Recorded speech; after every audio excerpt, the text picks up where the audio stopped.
I'm Ellen Craig, and I am the art teacher at Bettendorf Middle School. I teach 6th grade through 8th grade art. I've been looking at these Fulbright Awards for a little while, and information came out about applying for a Fulbright. I had to submit a series of essays and get letters of recommendations from colleagues and administrators, and then it goes to the U.S. Department of Education. And then notifications came out in, I think it was about April last year, that I had received the Fulbright Award. The Fulbright Hayes Seminar are these short-term study seminars that are typically 4 to 6 weeks. They give you intensive sort of experiences in a country that they select. They separate K-8 educators, and then they have a different one for 9-12 educators, and then they have a post-secondary. So I was selected as 16 members of this K-8 group. We come from all areas of the country, and all sorts of positions, although it's geared to the humanities. I was on the trip with a principal from Indiana, another art teacher from Arizona, a science teacher from Pennsylvania. Once we found out we received it, this was the first time it was actually run in Iceland.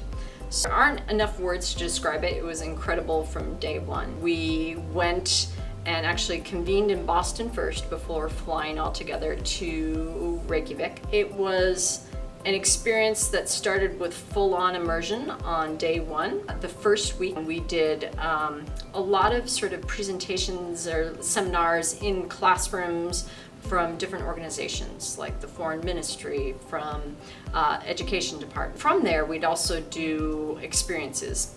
So even the first day, my morning was spent with a private tour of the Parliament. My afternoon was spent with a few scientists who talked about volcanoes and volcanology. And then our evening was spent having tea and coffee with the president of Iceland. And that was just the first day. That week continued on with museum visits and other seminars. And then the following 2.5, 3 weeks, they took us on a trip throughout the Ring Road, which is the outer rim of Iceland, and we continued on a bunch of experiences. We went to the east of Iceland. We spent a morning going into seminars to talk about glaciers. I got to see presentations where they showed us a picture of a glacier that we were going to visit the next day over the past 10 years, so we could see what the differentiation is when how that glacier is melting. We had a tour with the mayor of the city we were visiting, and then the next day we went out to the glacier and we went on to the glacier and went kayaking and also did a snowmobile tour. So when we got to walk on the glacier, and the expert there showed us some different formations, talked about the glacier, and then when we went back into the seminars, we talked about how we could use that in our classroom. We ended up with back in Reykjavik for, I think, 4 or 5 days. Throughout the whole trip, we've been starting to plan out curriculum projects that we're going to be working on and using in our classrooms, and also giving to others to use. So we shared brief presentations about what we were thinking and the approach we're going to take, but these curriculum projects are ongoing, so it's going to take us several months to continue putting them together and testing them out. My plan, although it may slightly change, is to look at how artists are formed by the land that they are from, or the areas that are from. So the curriculum project that I'm working on is all to do about a personal landscape. So drawing from where you're from and trying to create landscapes that describe who you are as a person.